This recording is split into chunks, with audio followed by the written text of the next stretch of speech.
아주 은혜롭고 힘있는 찬송을 인해서 감사드립니다. 날씨가 추워졌는데 감기 조심하시기 바랍니다. 오늘 말씀의 제목은 살아있는 자의 하나님입니다. 요절은 38절입니다. 38절을 같이 읽어보시겠습니다. 시작. 하나님은 죽은 자의 하나님이 아니요 살아있는 자의 하나님이시라. 하나님에게는 모든 사람이 살았느니라 하시니라. 오늘 말씀은 이 종교 지도자들의 두 가지 질문과 예수님의 한 가지 질문으로 이루어져 있습니다. 예수님은 오늘 말씀을 통해 세상 나라에 대한 자세와 하나님께 대한 자세가 어때야 되는지 가르쳐 주십니다. 무엇보다 하나님은 죽은 자의 하나님이 아니라 산 자의 하나님이심을 가르쳐 주십니다. 하나님은 모든 사람을 향하여 살아 계십니다.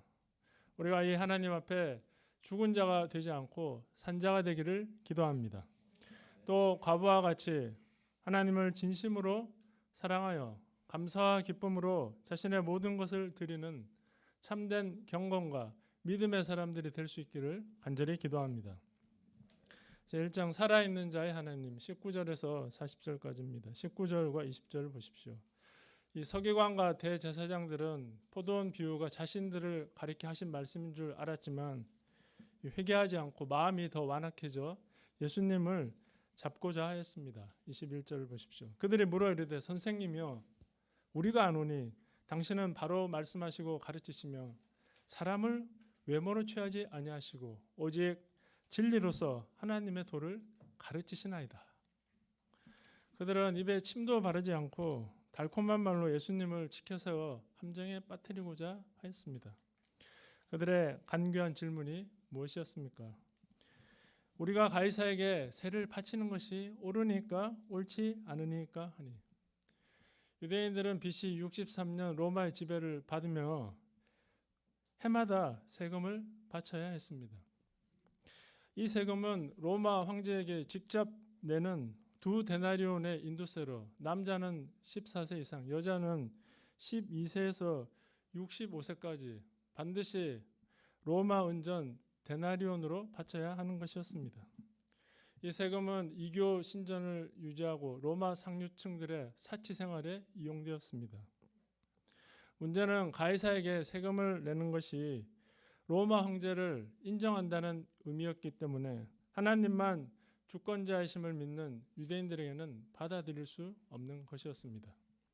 그래서 갈릴리 지방 가물라 요새 출신 유다는 인도세 납부 거부 운동을 벌였고 이로써 그 유명한 열혈당원이 생겨나게 되었습니다. 거기다가 인도세를 내는 데나리온에는 황제를 신격화하는 글이 쓰여져 있어서 이 동전을 쓰는 것은 우상 숭배죄에 해당한다고 생각했습니다. 이러한 배경에서 볼 때 예수님이 바치라 하시면 역시 세리들과 친하더만 로마의 앞잡이였구나 비난받게 될 것이고 바치지 말라 하면 로마 정권에 저항하도록 선동하는 것이 되어 로마 군인들에게 체포되고 말 것입니다. 예수님은 이럴 수도 저럴 수도 없는 진퇴양난에 빠지게 되었습니다. 예수님은 이런 간교한 그들에게 무엇이라고 하십니까? 24절을 보십시오. 데나리온 하나를 내게 보이라. 누구의 형상과 글이 여기 있느냐? 대답하되 가이사의 것이니이다. 이 동전 앞면에는 당시 로마 황제인 티베리우스 가이사의 초상과 함께 보이시죠? 글이 쓰여져 있습니다. 신 아우구스투스의 아들 티베리우스 황제라는 글이 새겨져 있고 뒷면에는 이 올리브 가지를 들고 있는 황태호 리비아의 좌상이 그려져 있었습니다. 한마디로 가이사의 형상과 글이 새겨져 있었습니다. 25절을 다 같이 읽어보시겠습니다. 시작. 그런즉 가이사의 것은 가이사에게, 하나님의 것은 하나님께 바치라 하시니. 가이사의 것은 가이사에게. 이는 종교 지도자들이 전혀 예상하지 못한 대답으로 가이사의 권세를 인정하신다는 말씀입니다. 이렇게 말씀하시는 것은 모든 권세가 하나님으로부터 왔기 때문입니다. 예수님은 지상 권력을 무조건 부인하는 과격한 혁명가도 아니시고 무조건 충성하시는 국가주의자도 아니십니다. 오직 하나님 나라를 통해서 모든 문제를 해결해 나가시는 메시아가 되십니다. 그러므로 우리도 천국 백성인 동시에 세상 나라 시민으로서 이 땅의 법과 질서를 잘 지켜야 합니다. 특히 조세의 의무, 국방의 의무를 다해야 합니다. 교통 법규도 잘 지키고 직장 생활과 또 학교 생활도 열심히 해야 합니다. 예수님이 곧 오실 텐데 공부를 해서 뭐하나, 이렇게 하면 악영향을 끼칩니다. 최선을 다할 때 존경받는 시민이 되고 세상에서 빛과 소금의 역할을 다할 수 있습니다. 그러나 예수님은 세상 나라에 대한 나라의 의무만 말씀하지 않으시고 하나님 나라 백성으로서 의무도 말씀해 주십니다. 하나님의 것은 하나님께 바치라. 예수님이 보실 때 가이사의 것을 가이사에게 바치는 것도 중요하지만 더 중요한 것은 하나님의 것을 하나님께 바치는 것이었습니다. 하나님은 천지 만물의 창조주로서 만물의 주인이 되십니다. 그러므로 하나님의 것을 하나님께 바쳐야 합니다. 소득의 11조를 드리고 주일을 거룩하게 지켜 하나님을 예배해야 합니다.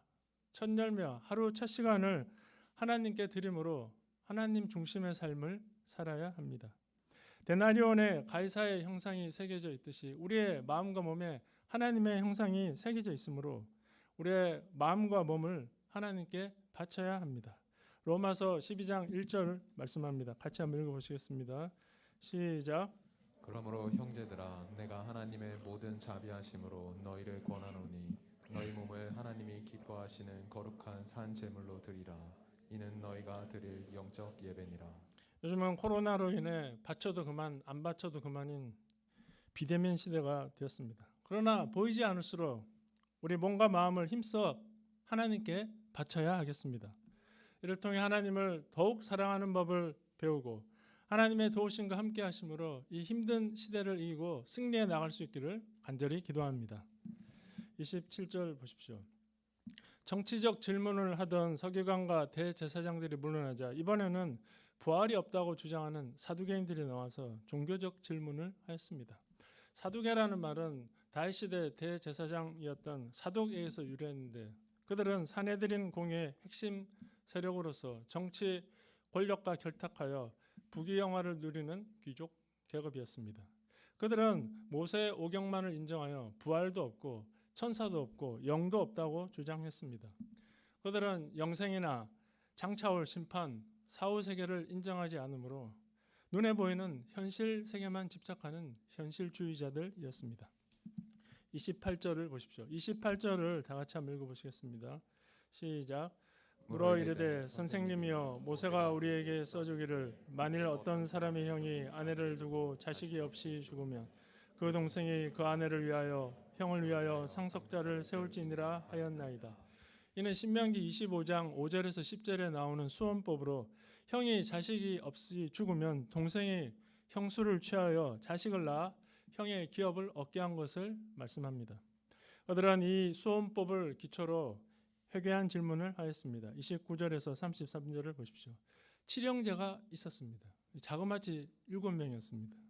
마지가 아내를 취하였다가 자식이 없이 죽고 그 후에 둘째와 셋째도 그 형수를 취하고 7이 다 그와 같이 하여 자식이 없이 죽고 그 후에도 여자가 죽으면 구할 때 그 여인은 도대체 누구의 아내가 되겠는가 하는 것이었습니다.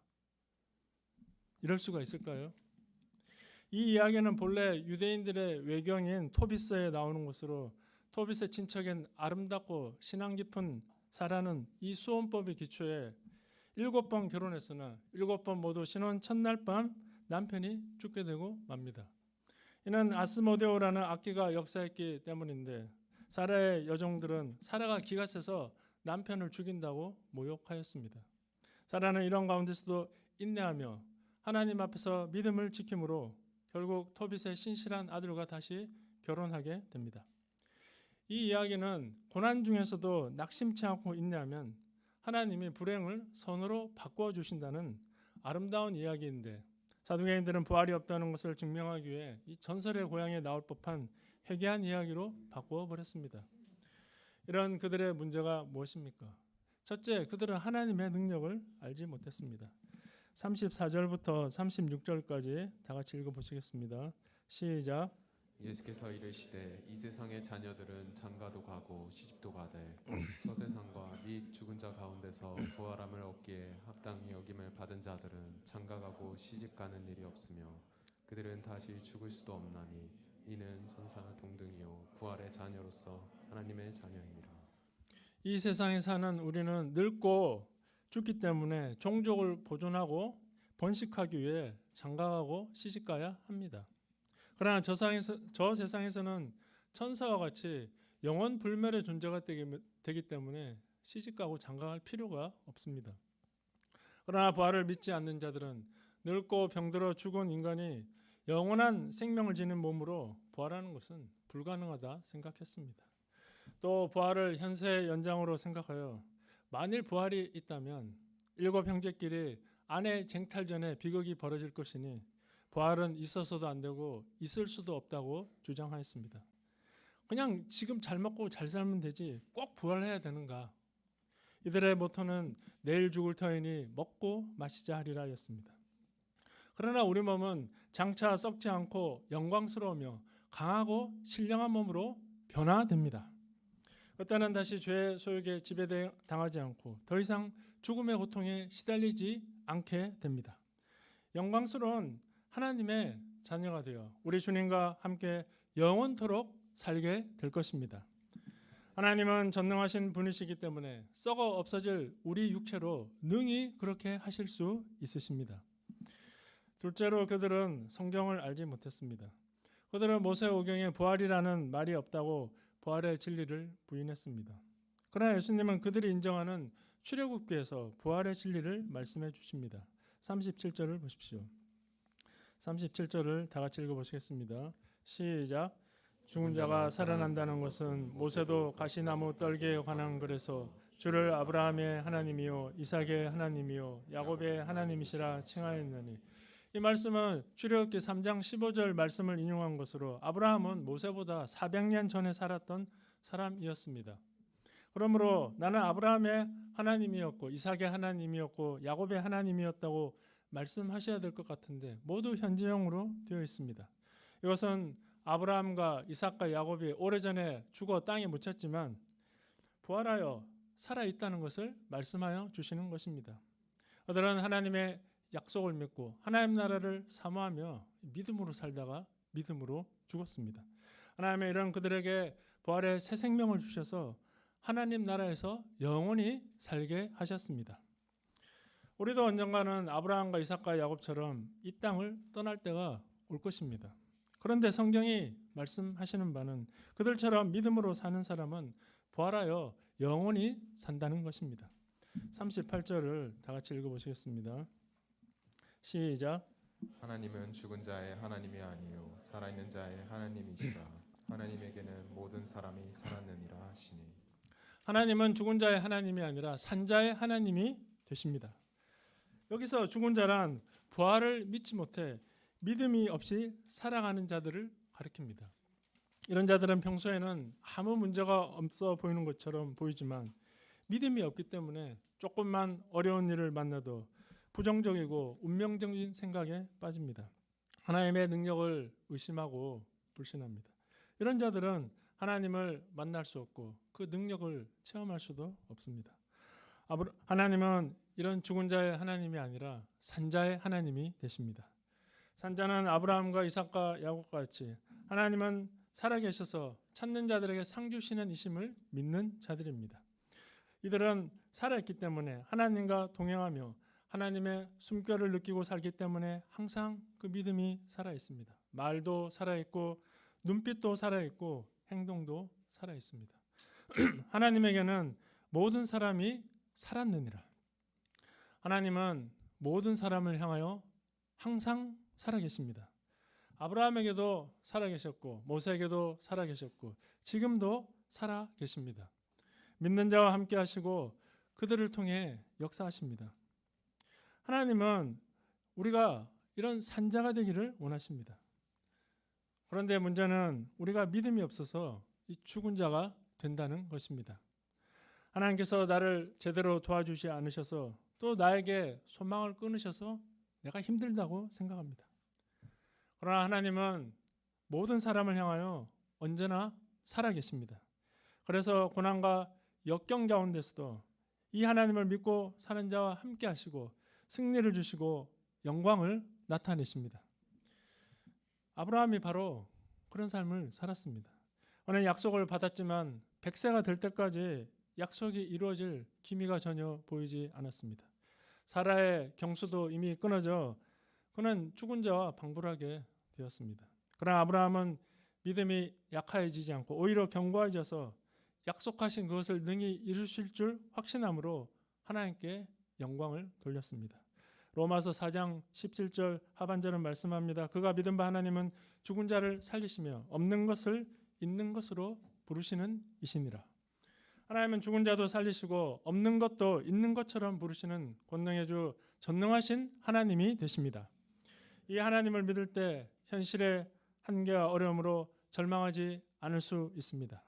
해결되지 않는 건강 문제, 자녀 문제, 장래 문제로 낙담하지 않을 수 있습니다. 사람이 할 수 없는 것을 하나님은 능히 하시기 때문입니다. 우리가 하나님을 바라봄으로 죽은 자가 아니라 산자가 되어 하나님의 권능을 체험하고 하나님께 영광 돌리는 삶을 살 수 있기를 간절히 기도합니다. 제2장 서기관의 외식과 과부의 참된 경건 20장 41절에서 21장 4절입니다. 41절을 보십시오. 예수께서 그들에게 이르시되 사람들이 어찌하여 그리스도를 다윗의 자손이라 하느냐. 당시 사람들은 그리스도가 다윗의 자손이라고 생각하였습니다. 그것은 그리스도를 다윗의 혈통에서 나오는 인간 메시아로 생각했기 때문입니다. 그러나 정작 다윗은 그의 시편에서 이 그리스도를 자신의 주로 고백하고 있습니다. 42절, 43절을 다 같이 읽어보시겠습니다. 시작. 시편에 다윗이 친히 말하였을 때 주께서 내 주께 이르시되 내가 내 원수를 내 발등상으로 삼을 때까지 내 우편에 앉았으라 하셨도다 하였느니라. 여기서 앞에 주는 여호와 하나님을 가리키고 뒤에 주는 다윗의 주이신 그리스도를 가리킵니다. 하나님은 그리스도께서 그 원수를 정복하실 때까지 그 우편에 앉아 있으라 하셨습니다. 이 말씀을 통해 다윗이 자기 자손에서 나올 그리스도를 주라고 부른 것은 그리스도가 단지 다윗의 혈통에서 나오는 인간적인 존재만이 아니라 다윗을 초월하는 분이심을 나타내는 것입니다. 곧 그리스도는 하나님이시며 예수님은 이로써 자신의 신성을 계시하시는 것입니다. 아무리 사람들이 예수님을 부인하고 죽이려고 해도 예수님이 다윗의 이름으로 오시는 메시아가 되심을 부인할 수 없습니다. 그러므로 예수님을 주로 영접하고 이 예수님께 맞춰 인생의 집을 지어 나가는 자가 복이 있습니다. 이제 예수님은 제자들에게 서기관들의 외식을 삼가라고 말씀하십니다. 45절, 46절 보십시오. 다 같이 한번 읽어보시겠습니다. 45절, 46절입니다. 시작. 모든 백성이 들을 때 예수께서 그 제자들에게 이르시되 긴 옷을 입고 다니는 것을 원하며 시장에서 문안받는 것과 회당의 높은 자리와 잔치의 윗자리 좋아하는 서기관들을 삼가라. 서기관들은 자신들의 풍채를 더하고 위세를 가장하기 위해서 주로 긴 옷을 입고 다녔다고 합니다. 뿐만 아니라 이 사람들이 많이 모이는 시장에서 손을 들고 거룩한 척 기도함으로 장사해야 되는데 사람들에게 인사를 받고자 했습니다. 46절에 회당의 이 높은 자리란 회당의 토라 상자가 놓인 맞은편에 특별한 자리를 말합니다. 잔치의 윗자리는 잔치 주인의 바로 옆자리를 가리킵니다. 그들은 이렇게 특별 대우를 받음으로 사람들에게 높임받고자 하였습니다. 그들은 경건의 모양은 있으나 경건의 능력은 없는 자들이었습니다. 47절입니다. 그들은 과부의 가산을 삼키며 외식으로 길게 기도하니 그들이 더 엄중한 심판을 받으리라 하시니라. 그들은 사람들이 보는 데서 길게 기도하여 경건한 척했지만 실상은 과부의 가산을 삼키는 자들이었습니다. 그들은 여러 가지 방법으로 신앙심 깊은 과부들을 속여 가산을 삼켰습니다. 첫째는 성전 관리 맡은 자들이 과부들이 성전에 바친 재산을 부당한 방법으로 가로채는 거였고, 둘째는 과부들의 환대를 악용하여 초청을 받아 지나치게 섬김받는 것이었습니다. 탕수육 하나만 먹으면 되는데 팔보채, 양장피, 깐풍기까지 시켜달라고 했습니다. 셋째는 법에 대한 조언을 해주고 지나치게 많은 보수를 챙기는 것이었습니다. 이런 방법으로 과부의 가산을 삼켰으니 더 엄중한 심판을 받으리라 하십니다. 많이 알고 가르치는 위치에 있는지 알수록 더 많은 책임이 따르고 엄격한 도덕성이 요구되어집니다. 그들이 받을 심판은 더 무겁고 중하지 않을 수 없습니다. 이런 것을 생각할 때 제자들은 더욱 겸손하며 사람 앞에서가 아니라 하나님 앞에서 살아야 함을 가르쳐 주십니다. 예수님은 이렇게 외식하는 서기관들과 대조하여 멸시받던 과부의 헌금하는 모습을 통해 참된 경건이 무엇인지 가르쳐 주십니다. 21장 1절을 보십시오. 예수께서 눈을 들어 부자들이 헌금함에 헌금 넣는 것을 보시고 또 어떤 가난한 과부가 두 렙돈 넣는 것을 보시고 부자들은 얼마나 헌금을 했을까요? 당시에는 지폐가 없었고 전부 다 동전이었으니 그 소리나 크기로 얼마나 헌금했는지 대략 짐작할 수 있었을 것입니다. 어쨌든 부자들은 그 여유로운 가운데 적지 않게 헌금했을 것입니다. 반면 어떤 가난한 과부는 두 렙돈을 헌금함에 넣었습니다. 한 렙돈은 히브리 화폐 중에 가장 작은 것으로 128분의 1 데나리온에 해당되는 것이었습니다. 하루 품삯을 8만 원에서 10만 원 정도로 계산하면 두 렙돈은 1,000원 정도밖에 되지 않는 아주 보잘것없는 것이었습니다. 우리로 치면 500원짜리 동전 두 개를 헌금함에 넣은 것인데 그 소리가 쨍그랑하고 날 때 과부는 조금 부끄러움을 느꼈을지도 모릅니다. 그러나 예수님은 이 과부가 다른 사람보다 더 많이 헌금하였다고 하십니다. 왜 그렇습니까? 3절 4절을 다 같이 읽어보시겠습니다. 시작. 이르시되 내가 참으로 너에게 말하노니 이 가난한 과부가 다른 모든 사람보다 많이 넣었도다. 저들은 그 풍족한 중에서 헌금을 넣었거니와 이 과부는 그 가난한 중에서 자기가 가지고 있는 생활비 전부를 넣었느니라 하시니라. 이렇게 말씀하시는 것은 과부가 자신이 가지고 있는 생활비 전부를 넣었기 때문입니다. 여기서 생활비는 생명, 생애를 뜻합니다. 부자들은 넉넉한 가운데 넣었기 때문에 얼마든지 내기 쉬웠지만 가난한 과부는 두 렙돈이 전부였기 때문에 전부 다 드리기 어려웠을 것입니다. 저녁 반찬을 위해서라도 한 렙돈만 드리고 한 렙돈은 남겨둘 수 있었지만 그는 자신이 가진 전부를 하나님께 드렸습니다. 헬라어 원문에는 자신의 모든 생명을 드렸다고 기록되어 있습니다. 이는 생활비 전부를 헌금한 것이 자기 생명을 바친 것과 같기 때문입니다. 이는 마치 아브라함이 이삭을 번제로 드린 것과 같고 사르밧 과부가 먹고 죽으려고 했던 가루 한 움큼과 병에 기름 조금을 엘리야에게 먼저 준 것과 같습니다. 두 렙돈에는 하나님께 대한 과부의 진심과 헌신이 담겨져 있습니다. 하나님은 억지로 드리는 것은 기뻐받지 않으시고 감사와 기쁨으로 즐거이 드리는 것을 받으시고 귀하게 사용하십니다. 또 이렇게 생활비 전부를 드릴 수 있었던 것은 하나님께서 자신의 삶을 책임져 주실 것이라는 믿음이 있었기 때문이었습니다. 과부가 이래도 죽고 저래도 죽으니 이판사판이다 하고 하나님께 드린 것이 아닙니다. 친히 책임져 주실 것을 믿고 드린 것이었습니다. 하나님 먼저 그의 나라와 그의 의를 구하는 자를 기뻐하시고 이 모든 것을 더하여 주십니다. 우리도 과부처럼 하나님을 향한 참된 믿음과 진심이 담긴 아름다운 헌신을 드림으로 하나님께 칭찬받고 하나님 역사에 귀하게 쓰임받는 종들이 될 수 있기를 간절히 기도합니다. 오래전에 어떤 선교사님이 저에게 영원한 청년이란 이름을 붙여주었습니다. 그래서 그런 청년의 열정으로 살고자 애써왔고 이날까지 그런 스피릿으로 살고자 투쟁하여 왔습니다. 고난 가운데 쉽게 절망하지 않고 끈질기게 기도함으로 하나님의 도우심을 체험하였습니다. 그러나 최근에는 왼쪽 고관절이 저리고 아프게 되자 심령이 많이 위축되고 힘이 빠지게 되었습니다.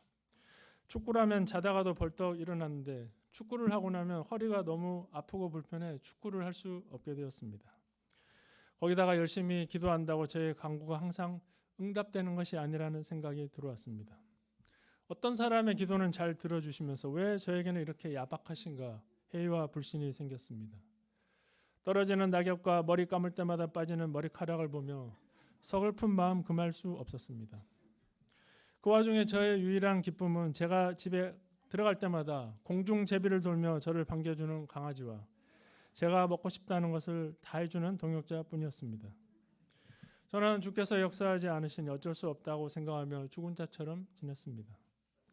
그러나 오늘 말씀에서 하나님은 모든 사람에게 살아있다고 하십니다. 문제는 제가 믿음이 없어서 이 하나님을 믿지 못하여 죽은 자가 된 것입니다. 아브라함의 하나님, 이삭의 하나님, 야곱의 하나님은 과거에도 살아계셨고 지금도 살아계셔서 믿는 자를 통하여 역사하십니다. 제가 이 하나님을 믿지 못해 죽은 자처럼 지낸 것을 시간 깊이 회개합니다. 제가 이 하나님을 믿음으로 다시 산 자가 되어 소망 가운데 기도하며 이 하나님을 몰라 죽은 자처럼 살아가는 영혼들에게 믿음을 심어 산자가 되게 하는 역사에 귀하게 쓰임받기를 간절히 기도합니다. 결론적으로 하나님은 죽은 자의 하나님이 아니라 산자의 하나님이 되십니다. 우리가 이 하나님을 향하여 산자들이 될 수 있기를 기도합니다. 그래서 이 땅에 소망 두지 않고 하나님 나라의 소망 가운데 과부처럼 감사와 기쁨으로 하나님의 것을 하나님께 바침으로 귀하게 쓰임받는 삶을 살 수 있기를 간절히 기도합니다. 제가 기도하고 마치겠습니다. 거룩하시고 은혜로우신 하나님 아버지, 죽은 자의 하나님이 아니라 산자의 하나님이 되심을 인하여 깊은 감사를 드립니다. 저희가 믿음이 없어서 죽은 자가 되지 않게 하옵시고 항상 하나님을 향하여 산자로 살게 하시기를 간절히 기도합니다. 하나님을 진심으로 사랑하여 과부와 같이 감사와 기쁨으로 자신의 모든 것을 들여서 섬기는 참된 경건과 믿음의 사람들로 쓰임받게 도와주시옵소서. 귀한 말씀 감사하고 예수님의 이름으로 기도하였습니다. 아멘.